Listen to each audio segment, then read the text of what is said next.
Class 10th subject maths chapter circles NCERT page number 214 exercise 10.2।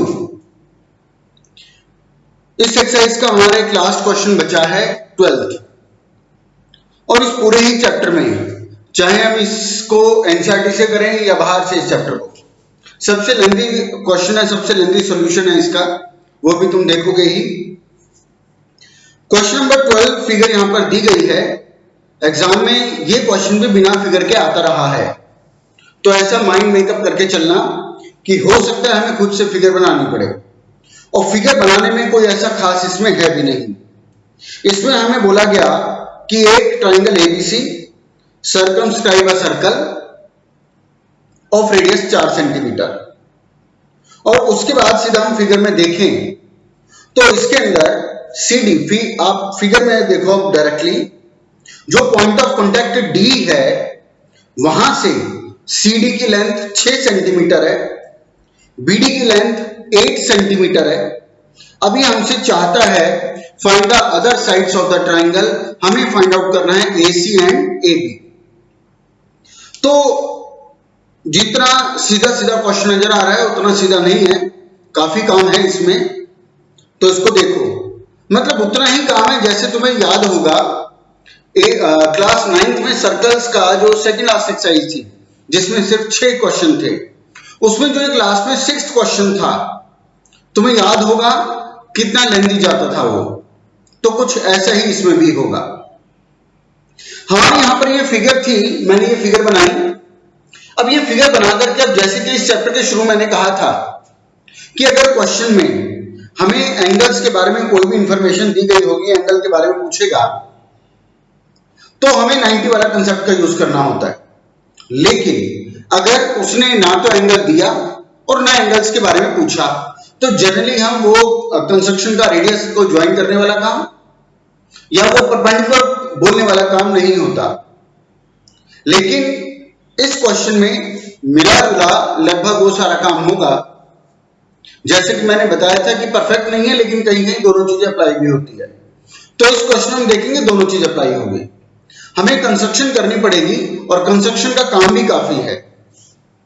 हमें figure में तो खाली ट्राइंगल एबीसी दिया हुआ है, उसमें एक सर्कल बना हुआ है। फिगर में हमें जो एनसीईआरटी में मिला है उसने सेंटर को पॉइंट ऑफ कांटेक्ट से सिर्फ डी से ज्वाइन किया हुआ है। हम अपनी तरफ से कंस्ट्रक्शन कर रहे हैं।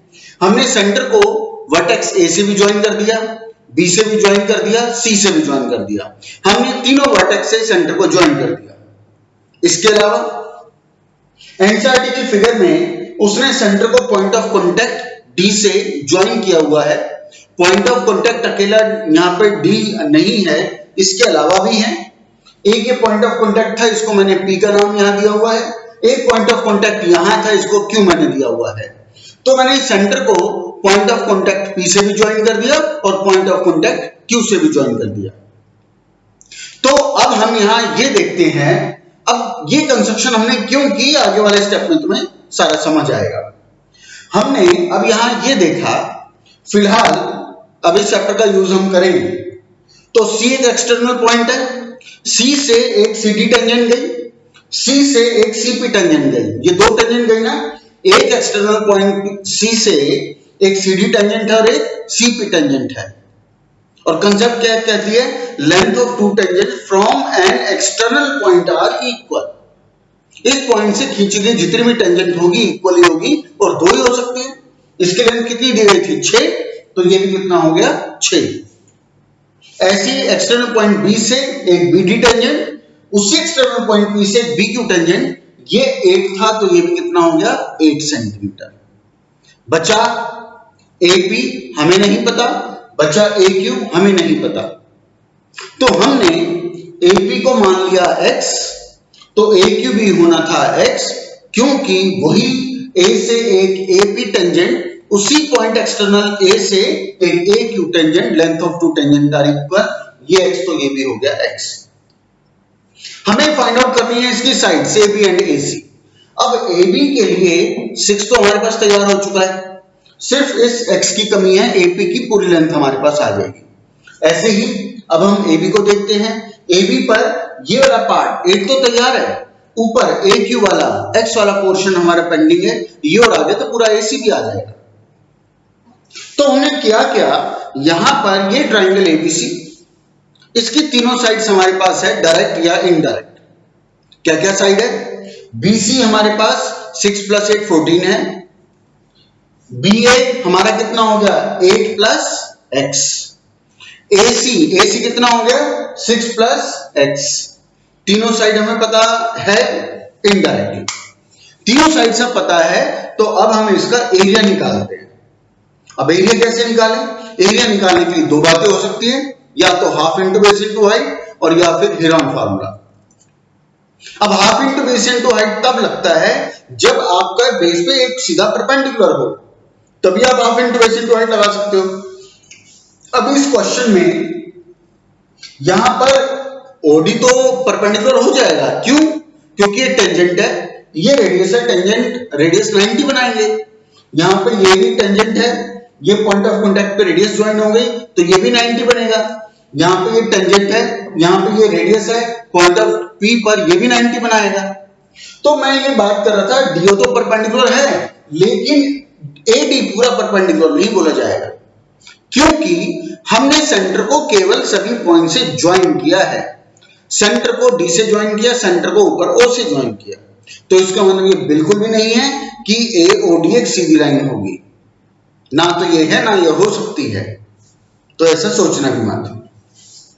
तो half into base into height तो बड़े ट्रायंगल में नहीं यूज हो सकता, तो फिर क्या है, फिर हेरॉन फार्मूला से जाना पड़ेगा। और उसमें हम क्या निकालते थे, पहले निकालते थे S सेमी पेरीमीटर, और वो क्या होता था, sum of all sides upon 2, AB + BC + CA upon 2। तो मैंने किया ये AC 6 + x प्लस BC 6 + 8 14 और प्लस AB 8 + x अपॉन 2, सम ऑफ 3 साइड अपॉन 2, और ये प्लस होके आ गया 28 + 2x अपॉन 2, 2 ऊपर से कॉमन आएगा, नीचे वाले 2 को काटेगा तो हमारा S आ गया 14 + x। ठीक है, ये हमारा S आ गया। S निकालने के बाद अब हम एरिया ऑफ ट्राइंगल निकालते थे, और उसका हम कंसेप्ट यूज करते थे, root of S into S minus A into S minus B into S minus C, ये हम यूज करते थे। तो अब शुरू करते हैं।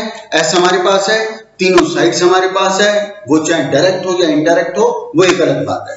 तो अब area of triangle is equal to root of S, S मेरा 14 + x आया, S into S minus AC, AC क्या थी 6 + x, अब क्योंकि बीच में माइनस आता है तो साइन चेंज तो होना ही था, S माइनस B दूसरी side, S minus BC, BC कितनी है 14 है, इंटू S 14 + x माइनस तीसरी साइड वो क्या है AB, और वो क्या है 8 + x, क्योंकि फॉर्मूले में S माइनस C बीच में माइनस आता है तो इनके साइन चेंज हो गए।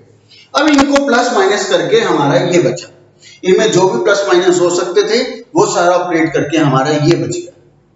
अब यहां पे मैं साथ साथ एक बार बता दूं, इस स्टेप में स्टूडेंट्स लापरवाही करते हैं, पता सबको है, लेकिन प्रेजेंस ऑफ माइंड स्ट्रांग ना होने की वजह से वो गलतियां करते हैं। यहां माइनस लगा देंगे लेकिन पीछे का साइन चेंज नहीं करेंगे, यहां माइनस लगा देंगे लेकिन कुछ स्टूडेंट साइन चेंज ही नहीं करते, वो 8 + x से लिख के चलते हैं, 6 + x से लिख के चलते हैं, और कहते हैं किया तो ठीक है, पता नहीं आंसर क्यों नहीं आ रहा, समझ नहीं आ रहा क्यों नहीं आ रहा। चलो, तो यहां पे ये गलतियां होती है जैसा मैंने देखा है। तो इनको ऑपरेट करने के बाद हमारा ये आ गया।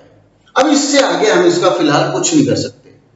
क्या कर सकते हैं, ज्यादा से ज्यादा मल्टीप्लाई करवा दोगे, ज्यादा से ज्यादा 14 + x से पूरी ब्रैकेट खुली जा सकती है, और तो कुछ नहीं होगा उसका, तो वो करने का हमें कोई फायदा नहीं है, वो हम अभी करेंगे भी नहीं। जरूरत पड़े आगे, बिल्कुल काम नहीं चला तो खोल देंगे, अदरवाइज ऐसा कैसा चलाएंगे। तो चलो, अब ये ट्राइंगल, ये एरिया किसका आया, पूरे बड़े ट्राइंगल ABC का एरिया आया। अब इस बड़े ट्राइंगल ABC के एरिया को, अब इस बड़े ट्राइंगल ABC के एरिया को तीन ट्राइंगल के सम के फॉर्म में एक्सप्रेस किया जा सकता है। कैसे, area triangle ABC equal area triangle AOC plus area triangle COB plus area triangle BOA, है ना। इन तीन ट्राइंगल्स को मिला करके आपका एक बड़ा ट्राइंगल बनता है।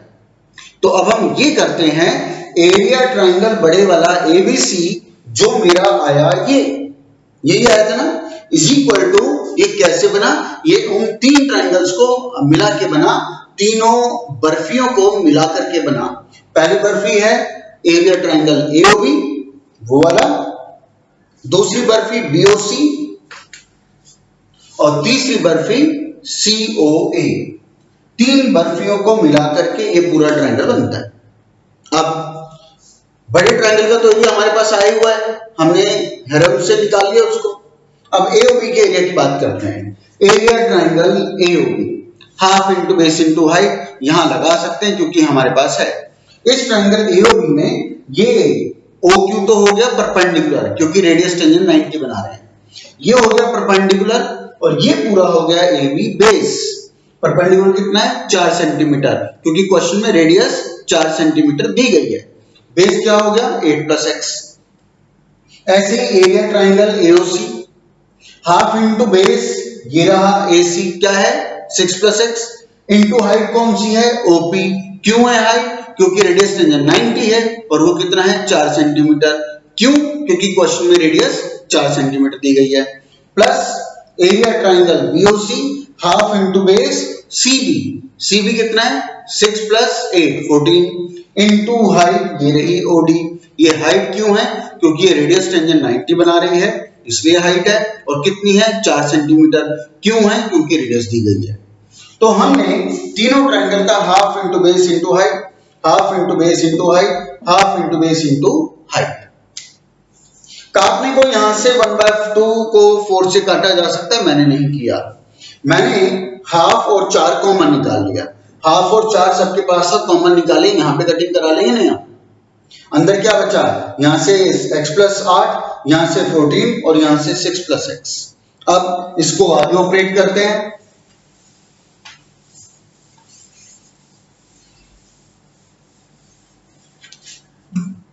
आगे ऑपरेट करने के लिए ये तो चलो इससे कैंसिल हो गया 2।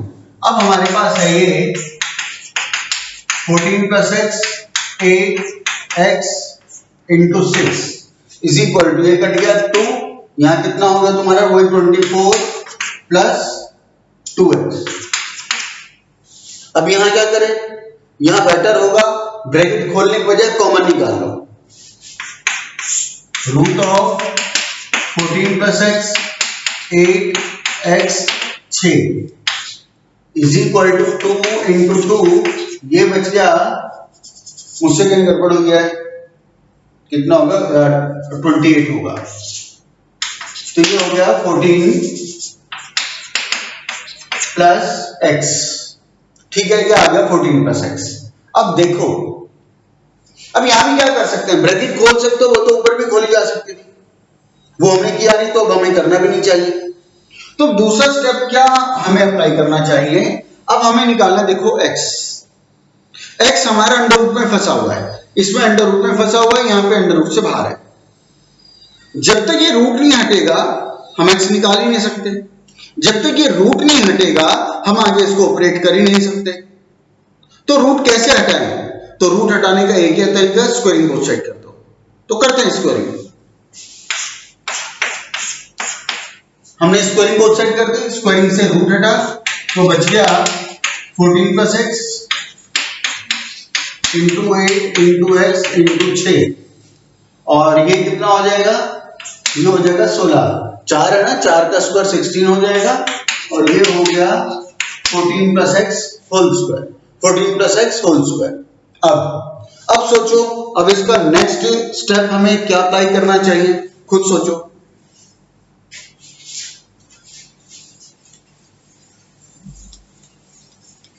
इतना टाइम उसको सोचने के लिए काफी था। हो सकता है कुछ स्टूडेंट्स ने सोचा हो इस ब्रैकेट को a + b होल स्क्वायर खोल दो, इसको भी खोल दो, सबको एक साइड ले आओ, ऑपरेट कर लो, बिल्कुल ठीक है। हमने गलत नहीं सोचा, बिल्कुल ठीक सोचा है, ये हो सकता है, आंसर भी आएगा, लेकिन टाइम इसमें लगेगा ज्यादा, और क्योंकि मल्टीप्लिकेशन वगैरह वैल्यूज भी बड़ी बड़ी आएगी तो हो सकता है गलती के चांस भी हो जाए, क्लैरिकल एरर। तो उससे बचने के लिए छोटा तरीका हम ये देखते हैं, यहां भी सब कुछ मल्टीप्लिकेशन में है, यहां भी सब कुछ मल्टीप्लिकेशन में है, तो मैं इसको इससे काट ही ना दूं, कट गई एक ब्रैकेट, ये फायदा मिला। इसलिए हमें ये याद करना है कि हमें इसको खोलने की जरूरत नहीं है, क्योंकि आगे जाके कटेगा। अच्छा ये 8 है, लो जी ये भी इससे कैंसिल, 2 आ गया, लो जी ये भी इससे कैंसिल, यहां क्या बच गया 3x, वहां क्या बच गया 14 plus x, 2x is equal to 14, x is equal to 7। अगर मुझसे कहीं क्लैरिकल एरर नहीं हुई है तो मेरा x आ रहा है 7, और अगर x 7 आ गया तो ये AP हो गया 7 और PC था 6, पूरा कितना हो गया 13 सेंटीमीटर। ये मेरा x आ गया 7 और ये है 8, तो पूरा ये भी कितना हो गया 15 सेंटीमीटर। तो तुम देख ही रहे हो, पूरे चैप्टर का सबसे लेंथी क्वेश्चन है, सबसे लेंथी सॉल्यूशन है। जो मैं हमेशा कहता रहता हूं, कुछ क्वेश्चन को याद करना पड़ेगा, इसको याद ही करना पड़ेगा, या और सही कहूं तो रटना पड़ेगा। समझ आने में कोई खास बात नहीं है, समझ आने का सारा सिंपल है, लेकिन कहां क्या क्या आपको स्टेप्स लेने हैं ये याद नहीं आएगा, जो मैं हमेशा कहता हूं, तो ये क्वेश्चन तो बिल्कुल सॉल्व नहीं होगा। आगे चलते हैं। जिस भी स्कूल में मुश्किल पेपर बनता है यहां वहां पर इसे उठा के दे देते हैं। बाल भारती है, लांसर्स है, रायन है, ऐसे स्कूल्स में इस क्वेश्चन को उठा के दे देते हैं। चलो एक्सरसाइज तो हमारी खत्म हुई। इस चैप्टर के 2 बड़े अच्छे और बड़े इंपॉर्टेंट एग्जाम्पल हैं। पेज नंबर 212 पर, पेज नंबर 212 पर एग्जाम्पल 2 और एग्जाम्पल 3, ये दोनों की बात करते हैं।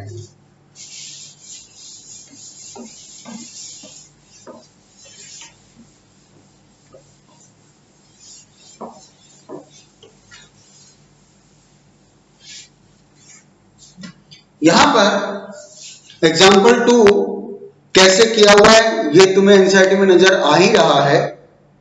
इसे एनसीईआरटी में जो भी इसने किया हुआ है इसको एक बार पढ़ना, इसको समझने की कोशिश करना, उसके बाद जो मैं करवा रहा हूं उसको देखना, और इनमें से जो भी आसान तुम्हें लगता हो उसे तुम्हें फिर प्रिपेयर करना, एग्जाम के लिए तैयार करना है।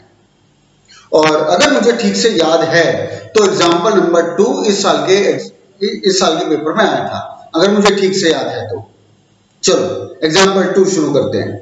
मेरा तरीका इससे बिल्कुल ही डिफरेंट है, और मुझे ऐसा लगता है कि जो मैं अभी करवा रहा हूं वो शायद इससे काफी आसान है, ऐसा मेरा सोचना है। बाकी तुम्हें ये जजमेंट करनी है कि एनसीईआरटी वाला आसान है या जो मैं करवा रहा हूं वो। तो देखो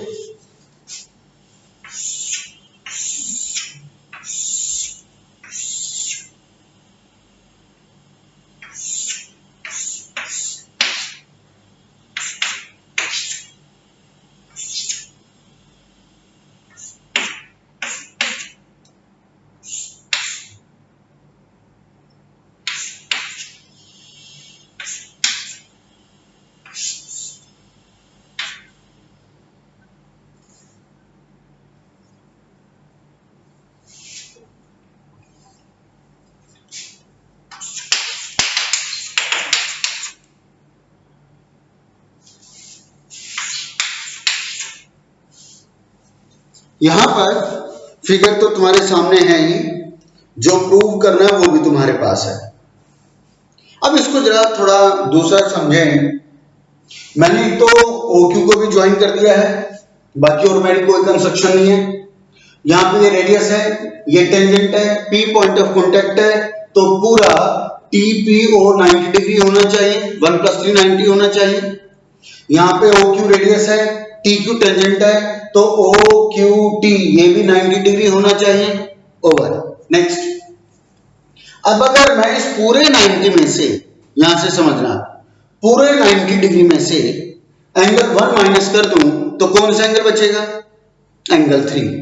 या पूरे एंगल 90 में से एंगल 3 माइनस कर दूं तो कौन सा बचेगा? 1। पूरे यहां 90 में से एंगल 4 माइनस कर दूं तो कौन सा बचेगा? 2। पूरे 90 में से एंगल 2 माइनस कर दूं तो कौन सा बचेगा? 4। ठीक है, ये ध्यान रखना। नेक्स्ट, पीओ क्या है? रेडियस। ओ क्यू क्या है? रेडियस। पीओ क्यू क्या है? पूरा एक ट्राइंगल। पीओ क्यू क्या है? पूरा एक ट्राइंगल। इस पूरे ट्राइंगल की ये दो साइड आपस में इक्वल है। क्यों? क्योंकि both are radii of the same circle. Ninth triangles में हमने पढ़ा था कि जब किसी ट्राइंगल की अपनी दो साइड इक्वल हो तो क्या होता है? उनके अपोजिट एंगल्स इक्वल होते हैं। प्रॉपर्टी थी angles opposite to equal sides. दो साइड इक्वल है ट्राइंगल की तो उसके अपने दो एंगल भी इक्वल होंगे। तो ये दो साइड इक्वल तो उसके अपोजिट एंगल 1 इक्वल एंगल 2। ठीक है, आपके सॉल्यूशन की शुरुआत यहां से होगी। सबसे पहले लिखोगे since PO in triangle POQ, since PO is equal to O Q, reason डाल दोगे both are radii of the same circle. This implies angle 1 equal angle 2, reason डाल दोगे angles opposite to equal sides. Number 1 छोड़ दो। उसके बाद लिखोगे since O PO is the radius to the tangent PT, to the tangent PT, तो this implies angle OPT equal 90 degree. Reason डाल दोगे radius through the point of contact is perpendicular to the, ठीक, यही इसके लिए similarly लिखोगे, इसके लिए कोई एक्सप्लेन करने की जरूरत नहीं है। Angle OQT equal 90। ठीक है, चलो आगे चलते हैं। अब मैं पहले घुसता हूं ट्रायंगल TPQ में। अभी तक हमने मटेरियल तैयार कर लिया। नेक्स्ट स्टेप अब आएगा in triangle TPQ। Triangle TPQ तीन एंगल का सम 180, वो मैं लगाता हूं। एक तो angle T plus angle 3। Angle 3 सिर्फ इतना ही है, ठीक है, सिर्फ इसी का अपना 3 है, सिर्फ इसी का अपना ये 4 है। Angle 3 plus angle 4 equal 180 degree. Reason आ जाएगा by angle sum property of triangle. चलो एंगल T, वो तो देखो हमें चाहिए, ये एंगल T तो हमें चाहिए, इसको तो छेड़ने की जरूरत नहीं है। प्लस एंगल 3 क्या हमें चाहिए? नहीं, उसे तो ये एंगल 1 चाहिए। इसका मतलब एंगल 1 है, उसे चाहिए एंगल 1। 3 से उसे कोई मतलब नहीं है, तो चलो 3 को हटाना पड़ेगा। कैसे हटाएं? सोचो पहले तो 3 कैसे हटेगा हमने डिस्कस किया है अभी थोड़ी देर पहले। तो तुम्हें याद आएगा 3 को हमने ऐसे डिस्कस किया था कि इस पूरे 90 में से एंगल 1 माइनस कर दिया जाए तो कौन सा बचेगा? 3 बचेगा। आगे यार, तो एंगल 3 की जगह क्या लिखा जा सकता है? 90 minus angle 1, 90 minus 1, 90 minus angle 1 plus angle 4, उसका भी कोई मतलब नहीं है, हमें तो एंगल 1 पकड़ना है। कैसे पकड़े? तो 4 को हमें कैसे रिप्लेस करना चाहिए? डिस्कस किया था कि पूरे 90 में से, इस पूरे 90 में से एंगल 2 माइनस कर दिया जाए तो 4 ही तो बचता है। तो 4 की जगह हम लिख देते हैं यहां पर 90 माइनस एंगल 2। रीजन डाल देंगे फ्रॉम 2 and 3। वो उस वक्त मेरे को बताना ध्यान नहीं रहा जब वहां पे हमने लिखा था, या वैसे लिखने की जरूरत नहीं है, ये अंडरस्टूड है, इसके लिए कोई रीजन देने की जरूरत नहीं है। 90 वाला तो हमने दिया गया, रिप्लेसमेंट के लिए कोई रीजन की जरूरत नहीं है। अब 90 कितना हो गया? 180। जो 180 से 180 खत्म, 180 से 180 खत्म। बचा क्या? एंगल T इक्वल 1 को RHS में ले लेता हूं, 2 को RHS में ले जाता हूं, बाकी तो जो कटने थे वो सारे खत्म हो गए। अब एंगल T चाहिए था, वो अभी तक हमारा जिंदा है, उसे हमने नहीं छेड़ा, D ऐसे खासा जिंदा है। अब इसमें से हमें डिसीजन लेना है किसको हटाएं किसको रखें। एंगल 1 चाहिए, बिल्कुल चाहिए, एंगल 1 ही चाहिए। एंगल 2 चाहिए? नहीं चाहिए। तो एंगल 2 का करें क्या? कैसे हटाएं? तो हमें याद आएगा नंबर 1 में angles opposite to equal sides, हम एंगल 1 को एंगल 2 के इक्वल ला चुके हैं। तो इस एंगल 2 की जगह लगा देते हैं एंगल 1, तो क्या हो गया? ट्वाइस एंगल 1, और यही हमें लाना था, हेंस प्रूव्ड। तो ये था, एक बार एनसीईआरटी वाला एग्जांपल पढ़ना, फिर एक बार इसको देखो। तुम्हें इनमें से जो भी आसान लगता हो उसको तुम्हें एग्जाम के लिए प्रिपेयर करना है। Next example number 3। एग्जाम्पल 3, इसकी यहां पर फिगर दी गई है। एग्जाम में ये क्वेश्चन बिना फिगर के आ सकता है, और अगर मुझे ठीक से ध्यान है इसके लिए भी, तो ये एग्जाम्पल भी पिछले 2 या 3 साल में आया हुआ है। तो एग्जाम्पल 3 के लिए शायद इस साल के एग्जाम में भी आया था, ये मुझे थोड़ा याद आ रहा है। तो एग्जाम्पल 3, इसमें तुम एनसीईआरटी में इसका जरा एग्जाम्पल इसने कैसे किया हो उसको पढ़ना। इसने 2 वे से कर रखा है। एक तो सिमिलैरिटी वाले कंसेप्ट से किया है, और दूसरा इसने पाइथागोरस वाले कंसेप्ट से किया है। तुम देखोगे शुरुआत में इसने इसको सिमिलैरिटी वाले तरीके से किया है, उसके बाद इसने इसको पाइथागोरस वाले तरीके से किया है। अब एक तीसरा तरीका मैं यहां पे बता रहा हूं, और वो भी मुझे लगता है कि शायद इन दोनों से काफी आसान बैठेगा, ऐसा मेरा मानना है। बाकी जजमेंट तुम्हारी है, तुम्हें कौन सा आसान लगता है। पढ़ना तीनों को, जो इसने किया है वो भी, और जो मैं करवा रहा हूं उसे तो खैर अभी तुम पढ़ोगे।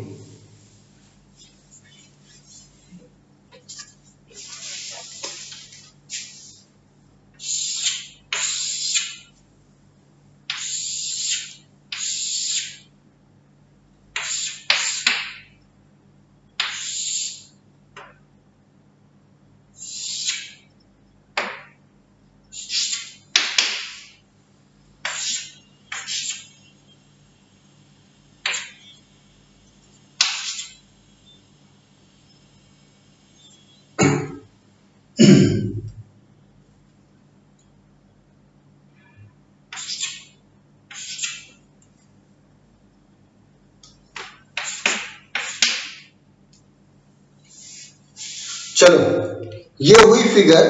इसने हमें कहा था कोण इसमें 8 सेंटीमीटर का है, रेडियस 5 है, और बाकी टेंजेंट तुम्हें नजर आ ही रही है। Find the length of PT. ये पीटी हमें फाइंड आउट करना है। अब देखो, पहले थोड़ा इसमें मटेरियल समझ लेते हैं। हमने इस चैप्टर में से शुरू में भी किया ही था कि जो ये टीओ है वो पीक्यू का परपेंडिकुलर बाइसेक्टर होती है। जो टीओ है वो इसका परपेंडिकुलर बाइसेक्टर होती है। कैसे, इसको भी देख लेते हैं। पहले हम ये लंबे वाले ट्रायंगल ले लेते हैं, एंगल टीपीओ और ट्रायंगल टीक्यूओ। क्या TP equal TQ, length of two tangent are equal, PO equal OQ, radius of the same circle, TO equal TO क्योंकि कॉमन, ठीक है, बाय सीपीसीटी ये एंगल इस एंगल के इक्वल, या ये वाला एंगल ये वाले एंगल के इक्वल, हमारी मर्जी, हम जो मर्जी लें। तो मैंने तो इनको इक्वल लिया है। चलो, अब इसको लेने के बाद अब चलते हैं ट्रायंगल टीआरपी और ट्रायंगल टीआरक्यू में। ट्रायंगल टीआरपी और ट्रायंगल टीआरक्यू में क्या टीपी इक्वल टीक्यू, क्यों, length of two tangent are equal. Next TR equal TR, क्यों, क्योंकि कॉमन। नेक्स्ट ये एंगल इज इक्वल टू ये एंगल, क्यों, फ्रॉम 1, सीपीसीटी से भी लाके दिया था, ठीक है, बाय सीपीसीटी। दो बातें, एक P R equal R Q, एक P R equal R Q, bisector हो गया। पूरे की लेंथ कितनी थी 8, तो कितनी हो गई 4। नेक्स्ट ऑल्सो ये एंगल इक्वल ये एंगल, ऑल्सो ये एंगल इक्वल ये एंगल, सिंपलिसिटी से। चलो यहां की बजाय तुम यहां पे लगा दो, बाय सिंपलिसिटी ये भी एंगल इक्वल हो गए। But these are linear pair, ये प्लस ये 180, और दोनों को भी इक्वल भी लिया है, तो कितना कितना हो गया 90, कितना हो गया 90। ठीक है, फिर एक बार दोबारा रिपीट कर लेते हैं। पहले लंबे ट्रायंगल लिए थे, दो tangent are equal, radius of the same circle, और ये कॉमन, बाय सिंपलिसिटी हमने इसको इसके इक्वल कहा। इसके बाद ये वाला ट्रायंगल और ये वाले ट्रायंगल में घुसे, हमने कहा length of two tangent are equal, हमने कहा ये कॉमन, हमने कहा ये एंगल इसके इक्वल, सिंपलिसिटी से लाए हैं, तो this implies P R equal R Q. Bisector हो गया, 8 था 4 4 हो गया।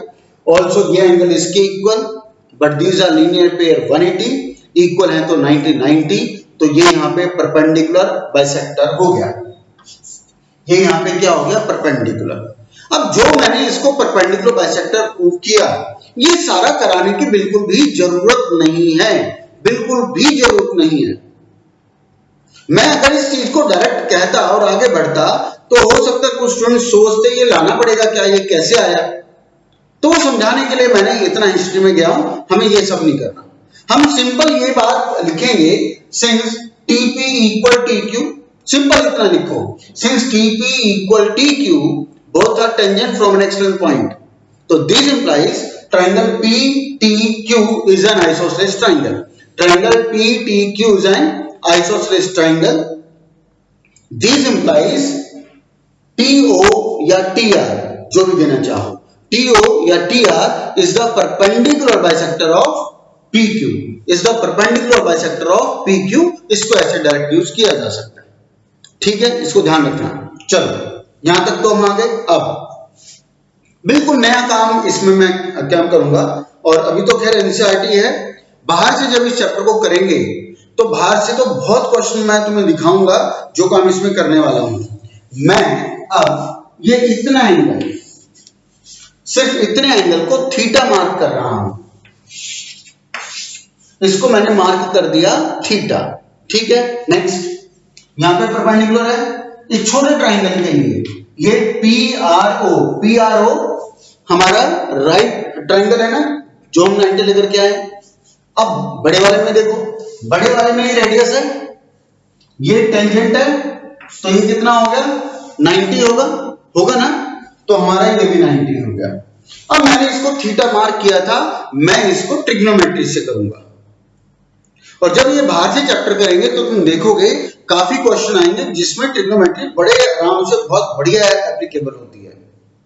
वो मैं तुम्हें बताऊंगा कहां पर हमें ट्रिग्नोमेट्री लगानी होती है, कहां पे लगानी चाहिए। बाकी कुछ क्वेश्चन जो मैं हमेशा कहता रहा हूं, छोटा करना है, आसान करना है, तो उन्हें अब्सॉर्ब करना पड़ेगा, रटना पड़ेगा। चलो इस ट्राइंगल में घुसते हैं। इस ट्राइंगल के अंदर 90 के सामने PO तो हो गई हाइपोटेन्यूज, ठीक है। अब ट्रिग्नोमेट्री में परपेंडिकुलर का तुम्हें फंडामेंटल याद ही है कि परपेंडिकुलर कोई भी साइड नहीं हो सकती। एक्यूट एंगल जहां मार्क किया होगा उसके सामने वाली परपेंडिकुलर होगी, अगर ऊपर मार्क किया तो उसके सामने वाला नीचे होगा परपेंडिकुलर, ठीक है ना।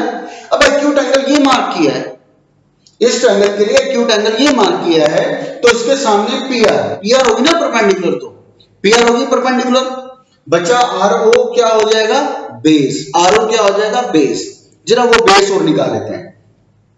इस राइट ट्रायंगल में PO है 5, हाइपोटेन्यूज, और परपेंडिकुलर है 4, 25 और ये 16, तो ये आ जाएगा 9, मतलब 3 आ जाएगा। जब पाइथागोरस मारोगे तो RO 3 सेंटीमीटर आएगा। 25 माइनस 16 9, 9 का स्क्वायर रूट 3 आ गया। तो चलो आगे बढ़ते हैं। इस राइट ट्रायंगल में ये एक्यूट एंगल है और मैं tan थीटा लगा रहा हूं। In right triangle PRO tan theta is equal to perpendicular upon base. Perpendicular कौन सा है, PR, अपॉन बेस कौन सा है, RO। एक्यूट एंगल के सामने वाला परपेंडिकुलर। PR कितना है, ये 4, RO कितना है, 3, ठीक है, छोड़ दो यहीं पर। अभी हमने ये tan थीटा का जो रिजल्ट निकाला ट्रायंगल PRO में निकाला। अब बड़े वाले ट्रायंगल में चलते हैं। बड़े वाला कौन सा, ये TPO। अब बड़े वाले में चलते हैं TPO में, ठीक है। TPO में भी ये तो उसी का, ये तो उसका भी एंगल है, ये तो कॉमन एंगल है ना, तो ये जिसको हमने थीटा मार्क किया हुआ है ये तो बड़े वाले ट्रायंगल में भी करेगा फिर तो काम, ठीक है ना। तो देखो बड़े वाले ट्रायंगल में ये है 90 पूरा, तो इसके सामने हाइपोटेन्यूज तो हो गई TO। नेक्स्ट एक्यूट एंगल पहले से मार्क्ड है, तो बड़े वाले में इसके सामने कौन सी साइड आ रही है, TP। ये बड़े वाले में इसके सामने कौन सी साइड आ रही है, TP। तो इस बड़े वाले में परपेंडिकुलर हो गया TP, बचा हुआ ये बेस। अब इसमें लेते हैं now in triangle now in right triangle PTO tan theta is equal to perpendicular upon base, theta के सामने ये परपेंडिकुलर हो गया PT अपॉन बेस कौन सा हो गया PO। PT कितना है नहीं मालूम, वो तो फाइंड आउट ही करना है। PO कितना है 5, हो गया जो भी होना था। अब देखो 4/3 ये किसका रिजल्ट है tan थीटा का, उस वाले ट्रायंगल में। PT/5 ये किसका रिजल्ट है, ये भी tan थीटा का रिजल्ट है बड़े वाले ट्रायंगल में। ये भी tan थीटा का रिजल्ट, ये भी tan थीटा का रिजल्ट, तो दोनों इक्वल होने चाहिए, दोनों इक्वल होने चाहिए। तो 4/3 इक्वल PT/5, 5 ऊपर आ गया तो 20/3 इक्वल PT, ये हमारा सॉल्व हो गया। तो एक बार एनसीईआरटी से कंपेयर करना, एनसीईआरटी में जो उसने दोनों तरीके किए हैं वो, और जो मैंने ये किया है वो, बस इतना सा आपको करना है। शुरू में बस आप लिखोगे ये कि ये दोनों टेंजेंट है, उसका रीजन दे दोगे, फिर उसके बाद बोलोगे ये आइसोसेलेस हो गया, ये आइसोसेलेस हो गया, तो ये लाइन इसका परपेंडिकुलर बाइसेक्टर होगी, डायरेक्ट बोलना है। उसके बाद अपना ये कहानी शुरू कर दो उसको थीटा मार्क करके। तो जहां तक मैं समझता हूं ये उनसे छोटा, उनसे आसानी बैठेगा।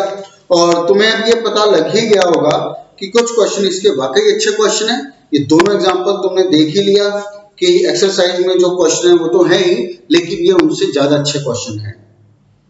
क्वेश्चन नंबर 12 जो हमने एक्सरसाइज का किया वो अच्छा क्वेश्चन नहीं है, बस लेंदी क्वेश्चन है, टिपिकल क्वेश्चन है, अच्छा नहीं बोला जाएगा उसको, एग्जाम में देते हैं वो एक बात अलग है।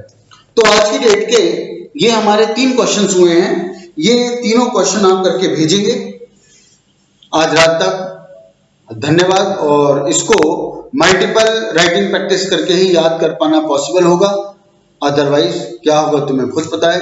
धन्यवाद।